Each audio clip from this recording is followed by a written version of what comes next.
Hey guys, so it's been a year since I've posted. I believe the last time I posted was this March, but I believe you guys are long due for an update on my life. So, as you can see, I grew my bangs out, so now I no longer have a fringe, but honestly, I'm thinking of having it grow back because it was really cute. So, the topic of today's video is going to be a catch up on my life.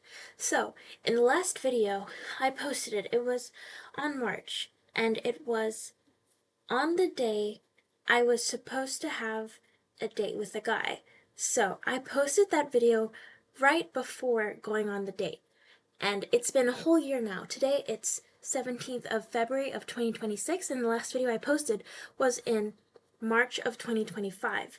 And let me give you a little update on what's been happening. So, after I posted that video, me and this guy, no, didn't work out. It didn't work out. It didn't work out. We went solid for 4 months, and he wanted to go his separate ways with me. I'm like, whatever, that's fine.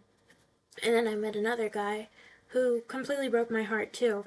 So, what did I do? So, in March, let me give you a timeline. In March, I meet a guy off of Tinder, but I happen to know him in real life. And we go solid until September, and then he breaks my heart. Okay, and then what's next? I meet this guy in that same month, and we start hanging out as a group, until November, and then guess what? He breaks my heart again. I guess there's just something about guys that don't like me back that I like. I think I've come to the conclusion that I don't like the guy, I like the chase. So the chase becomes all more exciting when they don't like me, because if they do like me, there's no chase. Anywho, so what did I do? So November, I got my heart broken. What did I do after that? I dropped out of college. I dropped out of college my sophomore year. And so where am I now? I'm in Washington, D.C. And what am I doing? What am I doing?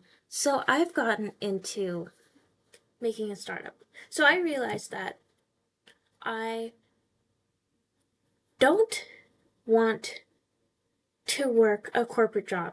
I don't want to go straight out of college and start working a job, let's say, pays 80K a year, and just to climb that corporate ladder. I don't want to start like that. I want to make my own company. I want to go the untraditional route in life. I know that going this route, it is a high chance that I don't succeed, but if I go the traditional route, it is a complete chance I don't succeed at all in completing my dreams and becoming extraordinary and wonderful. So what I did is I dropped out of college, and I didn't tell my parents. They figured out through an email that the school sent them because they are covering my college, or they were at the time. And so what that resulted in was a 6-hour crying call by my mother saying that I was their eldest daughter and they expected me to complete college. But at that point, I was already all in. And so, what am I doing now? Right now, it's been 3 months since I left Mississippi to come to Washington, D.C. to continue going on my dreams. And what really pushed me to embark on this journey is I saw a quote that Elon Musk said. He said that picture what you want to do and or what you want to accomplish in the next 10 years and try to do it in 6 months.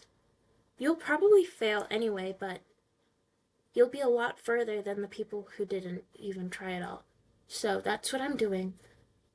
And so me and my friend Tobias, I met him online, and we've been friends for a long time. But what we did is we started to make this service as a subscription startup for dentists, and we have a few users right now.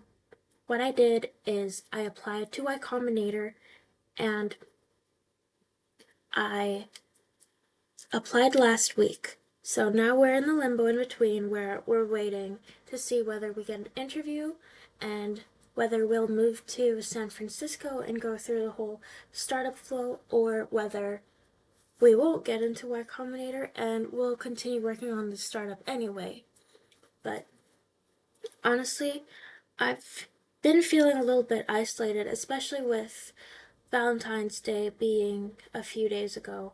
I spent it alone at home, and I know that if I were still in college, I would have spent it with my friends or maybe on a date, but now that I'm in a place that I don't really know anybody and I don't have any friends or places I frequent often, I had nothing better to do than to call my friends on the phone, which I guess is a price you have to pay when you decide to do something that's different from other people. So that's how I spent my weekend, and I felt pretty low.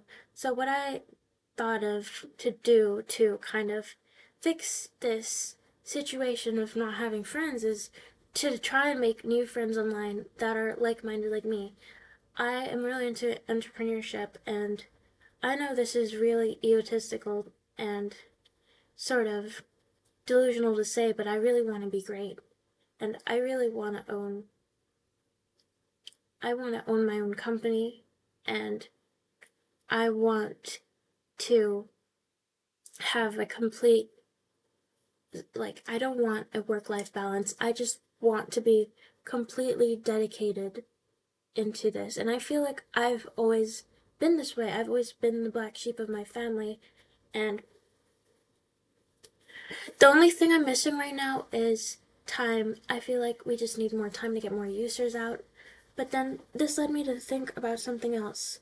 I know that friends are important, and I think I may have underestimated this aspect in my life. So I think that there's one thing, which is friends make you happier. Like what Mark Twain said. He said that when you share a joy with a friend, the joy becomes doubled. And I am starting to believe that's really true. But then arises the problem of not having like-minded friends to share similar joys with. And that's made me feel really isolated. And I'll go on a little rant on my dating life. So I've had situations with a few people here and there, but it's never really surpassed the level into which we became committed to each other. And I feel like my issue is that I don't have an issue with having dates or having people have crushes on me, but I have a problem surpassing that threshold into becoming committed, like girlfriend and boyfriend. And I think that it either is because I'm too selective with the people I choose to date, or because there's something wrong with me. And if it's the latter, I think that I just have to cultivate something in my life so that I know this is really vain to say, but it's a truth. So I have something more to offer than just being a human girl and having a pretty face and being a woman. I have to have more to offer if I'm attracted to and want to make relationships with ambitious men, because honestly, if you want to build a successful relationship, to have a relationship where you're just dating each other just because you want to date, that's not really going to lead anywhere. You have to have a shared common goal. You have to be building something together. And I think ways that can be done is through, let's say, building a brand together or a company together. And another way I thought of doing this is once I do have a brand for myself, or once I do have a company of my own, and then like-minded people will probably gravitate towards me. So I think it's a little bit ridiculous to expect ambitious people to want to be with you when you don't have, or when you have not created something of your own. Because I know people or women say that, what do you offer to the table? I offer myself. Like, yes, you should have that kind of confident mindset, but wouldn't the relationship be much more fueled and passionate when you both have your own things to do? When you both are creating something, even better yet, when you're both creating something together, a unionship together. You are two individual people, but you are working together to create something successful based on the two of you and your efforts. While you could be working on the relationship, I feel like a stronger base would be building a relationship together to hold something stronger, like a company or a business. So that's kind of what I'm doing. I'm no longer trying to date just for the heck of it. That does not go well. That does not go well. So here is kind of where I'm at. I'm 18 years old and I dropped out of college my sophomore year. I dropped out of electrical engineering and I'm working on a startup. And I'm in the limbo in between knowing whether or not I got into Y Combinator, and the next video will be an update as to whether I got in or not. And if you see the thumbnail, me crying, you probably know which one the answer is. So, I'll see you in the next video. Comment if you have any video suggestions. I probably have a bunch in my notebook, but peace!